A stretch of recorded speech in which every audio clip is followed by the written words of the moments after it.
멤버십 가입 그리고 구독, 좋아요 정말 감사합니다. 여러분, 혹시 제가 지난 1월 12일에 트럼프가 한국을 향해서 정말 상상도 못할 수준의 관세 폭탄을 터뜨릴 수 있다고 경고했던 거 기억하시나요? 그때만 해도 하나의 가능성, 하나의 이론이었죠. 그런데 바로 오늘 저는 그 이론을 거의 확신으로 만들어버릴 아주 결정적인 증거, 바로 스모킹 건을 찾아냈습니다. 그래서 이 내용을 여러분께 하루라도 빨리 알려드리고자 이렇게 긴급하게 분석을 준비했습니다. 오늘 우리는 이 새로운 현실을 5단계로 한번 파헤쳐 볼 겁니다. 첫째, 캐나다가 어떻게 본보기로 처참하게 무너졌는지. 둘째, 이 모든 일의 배후에 있는 거대한 독점 시스템의 설계도는 대체 무엇인지. 셋째, 그들은 이 시스템을 강제하기 위해 어떤 무시무시한 무기들을 손에 쥐고 있는지. 그리고 넷째, 이게 과연 우리 한국에게는 어떤 의미인지, 사실상 사형 선고를 기다리는 상황은 아닌지, 마지막으로 우리는 이 새로운 시스템 앞에서 어떤 선택을 해야 하는지, 로그인 할 것인지 아니면 삭제될 것인지에 대해 이야기 나눠보겠습니다. 자, 첫 번째 파트입니다. 바로 캐나다 이야기죠. 미국의 가장 가까운 우방, 국경을 맞댄 형제 국가이자 최고 정보 동맹인 파이브 아이즈의 핵심 멤버인 캐나다가 어떻게 하루아침에 적이 될 수 있었을까요? 이건 절대 단순한 무역 분쟁이 아닙니다. 앞으로 펼쳐질 새로운 게임의 룰이 얼마나 잔혹한지를 알리는 일종의 신호탄이라고 봐야 합니다. 이 모든 일은 정말 눈 깜짝할 사이에 벌어졌습니다. 2026년 1월 16일 캐나다의 마크 카니 총리가 베이징에서 시진핑 주석을 만납니다. 그리고 딱 나흘 뒤 다보스 포럼에서 전 세계를 향해 충격적인 발언을 하죠. 미국이 주도하던 규칙 기반의 국제 질서는 끝났다. 그리고 다시는 돌아오지 않을 것이다. 이 말이 떨어지자마자 1월 24일 트럼프는 자신의 SNS에다 대고 모든 캐나다산 제품에 100% 관세를 물리겠다는 핵폭탄급 선언으로 맞받아칩니다. 단 8일 만에 북미 대륙 전체가 경제전쟁의 화염에 휩싸인 겁니다. 대체 무엇이 이 끔찍한 전쟁의 불씨가 됐을까요? 바로 이겁니다. 캐나다가 중국과 손을 잡고 기존의 100%였던 중국산 전기차 관세를 6.1%까지 확 낮춰주기로 한 거죠. 이건 미국이 중국의 진입을 막으려고 굳건하게 세워놓은 관세 장벽에다가 거대한 뒷문을 활짝 열어준 셈입니다. 트럼프의 반응은 즉각적이었고 정말 무자비했습니다.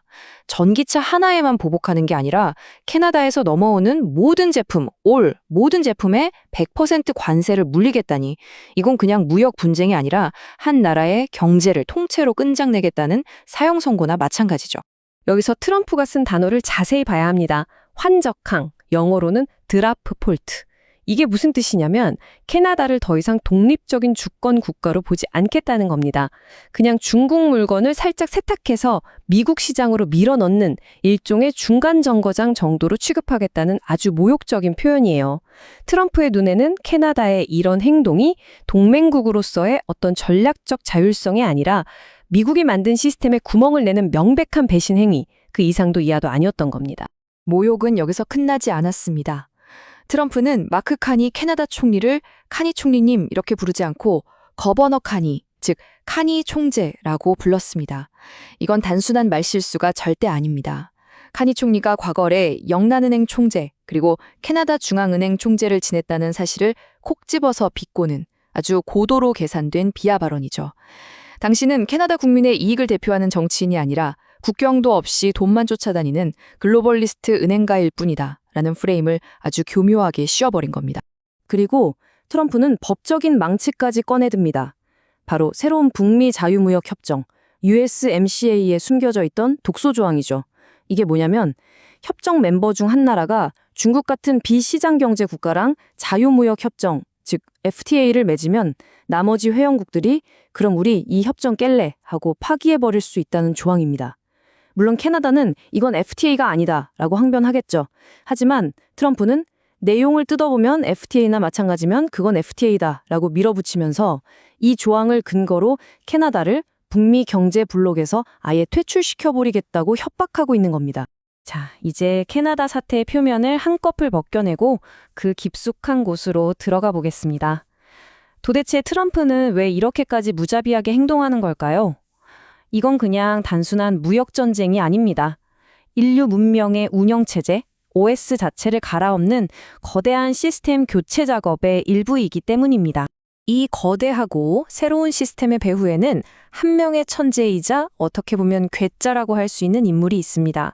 바로 페이팔 마피아의 대부이자 실리콘밸리의 이다나, 피터 틸입니다. 지금 트럼프의 행동을 제대로 이해하려면 정치학 교과서가 아니라 바로 이 사람, 피터 틸의 경영 철학서를 펼쳐봐야 합니다. 피터 틸의 핵심 사상은 그의 유명한 책 제로 투 원에 아주 잘 나와 있습니다. 그는 이렇게 말합니다. 경쟁은 패배자들이나 하는 짓이다. 진짜 가치는 이미 있는 시장에서 1에서 100으로 나아가려고 피 터지게 싸우는 게 아니라 세상에 아예 없던 새로운 것, 즉 아무도 따라올 수 없는 압도적인 독점을 만들어서 0에서 1로 도약할 때 만들어진다는 겁니다. 지금 미국이 바로 이 전략을 한 기업이 아니라 국가 단위로 실행하고 있는 겁니다. 중국과 경쟁에서 이기려는 게 아니라 경쟁 자체가 성립되지 않는 압도적인 독점 시스템을 만들려고 하는 거죠. 이 표를 보시면 옛날 질서와 새로운 질서가 얼마나 다른지 한눈에 보입니다. 과거의 글로벌리즘은 그래도 민주주의, 다자협력 같은 이상적인 말을 내세웠잖아요. 그런데 새로운 질서는 그런 거 없습니다. 오직 효율성을 최고로 끌어올리는 기술 관료들, 그리고 국경에 얽매이지 않는 소수의 주권 개인들의 힘을 중요하게 생각합니다. 금융 기반도 IMF나 세계은행 같은 낡은 기구들이 아니라 국가가 직접 새로운 디지털 금이라고 불리는 비트코인을 비축하고 탈중앙금융의 룰 자체를 장악하는 방식으로 바뀌고 있죠. 그리고 가장 중요한 동맹 정책을 한번 보세요. 규칙 기반의 포용? 그러나 아름다운 말은 이제 없습니다. 오직 FAFO. 이게 뭐냐면 fuck around and find out. 즉, 까불면 어떻게 되는지 직접 겪어봐라 라는 식의 철저한 힘의 논리에 기반한 거래 관계만 남게 되는 겁니다. 그렇다면 미국은 이 무시무시한 독점 시스템을 대체 어떤 무기들로 다른 나라들에게 강요하고 있는 걸까요? 이제 그들의 비밀 무기고를 한번 열어볼 시간입니다. 최근에 트럼프가 한 인터뷰에서 아주 흥미로운 말을 했습니다. 베네수엘라의 마두로 대통령을 체포할 때 썼던 비밀 무기가 있다고 말이죠. 그는 이 무기를 디스콤보블레이터라고 불렀는데 우리말로 번역하자면 정신 못 차리게 만드는 것, 혼란 유발자 정도가 되겠네요. 대체 이게 뭘까요? 트럼프의 설명은 아주 간단하면서도 수름이 돋습니다. 그들은 버튼을 눌렀지만 아무것도 작동하지 않았다. 이건 단순히 통신을 방해하는 수준을 훨씬 뛰어넘는 이야기입니다.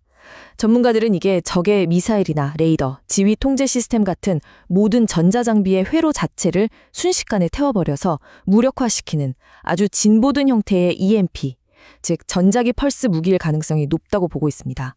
이건 전쟁에서 이기는 무기가 아닙니다. 상대방이 전쟁이라는 선택지 자체를 아예 생각조차 못하게 만드는 게임의 판을 바꾸는 무기인 거죠. 이런 물리적인 무기보다 어쩌면 더 무서운 게 바로 제네시스 미션이라고 불리는 이 계획입니다. 이게 뭐냐면요. 미국의 모든 연방정부가 가진 데이터와 슈퍼컴퓨터 자원을 싹 다 하나로 묶어서 ASSP라는 단 하나의 국가 AI 플랫폼을 만드는 프로젝트라고 알려져 있습니다. 첫째, 모든 데이터를 통합하고 둘째, 이걸 기반으로 국가 AI 플랫폼을 만들고 셋째, 이 플랫폼을 이용해서 인공지능, 소형 모듈 원전, SMR, 핵융합 같은 핵심 미래 기술을 국가가 완벽하게 독점하는 겁니다. 최종 목표는 아주 명확합니다. 다른 나라들은 감히 넘볼 수도 없는 압도적인 생산성으로 그 자체를 독점하겠다는 거죠. 말 그대로 지능의 국유화입니다. 금융과 데이터 쪽에서도 새로운 무기들이 총동원되고 있습니다. 미국은 새로운 디지털 금이라고 불리는 비트코인을 국가 차원에서 전력적으로 비축하면서 미래 금융 시스템의 주도권을 꽉 잡으려고 하고 있고요. 동시에 달러에 연동되는 스테이블 코인을 이용해서 각 나라의 중앙은행을 거치지 않고 전 세계 개인들의 디지털 지갑에 달러를 직접 꽂아 넣으려는 시도를 하고 있습니다. 그리고 피터 틸의 또 다른 회사죠. 팔란티오는 동맹국들의 핵심 인프라 데이터를 싹 다 수집해서 그 나라 대통령보다 워싱턴이 그 나라 사정을 더 잘 알게 만드는 무서운 데이터 독점을 완성해가고 있습니다. 자, 이제 가장 중요한 질문으로 넘어가야겠습니다. 이 모든 낯설고 무서운 이야기들이 과연 우리 대한민국과는 무슨 상관이 있는 걸까요? 캐나다 사태는 절대로 강 건너 불구경이 아닙니다. 우리에게 보내는 마지막 경고장이자 곧 우리에게 닥쳐올 미래의 예고편입니다. 우리에게 남은 시간이 정말 얼마 없습니다. 지금 모든 시선은 3월에 발표될 미국 무역 대표부, USTR의 보고서에 쏠려 있습니다. 이건 그냥 매년 나오는 평범한 보고서가 아닙니다. 한국이 이 새로운 시스템에 복종할 건지 아니면 저항할 건지를 최종적으로 판단하고 그에 따른 심판을 내리는 사실상의 데드라인이라고 봐야 합니다. 경고는 이미 시작됐습니다. 하워드 러트닉 상무장관은 삼성과 SK 하이닉스를 향해서 사실상 최후 통첩을 날렸죠. 미국 땅에서 만들지 않는 메모리 반도체는 100% 관세를 얻어맞든지 아니면 당장 미국에 공장을 짓든지 둘 중 하나를 선택해라. 이건 협상이 아니죠.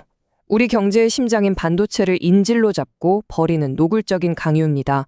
금융시장에서도 압박의 강도가 점점 세지고 있습니다. 스콧 베센트 재무장관은 공개적으로 한국의 원화 가치가 너무 낮다고 콕 집어 지적했습니다. 이게 무슨 의미겠습니까? 바로 3월 보고서에서 한국을 환율 조작국으로 지정하기 위한 명분을 차곡차곡 쌓고 있는 겁니다.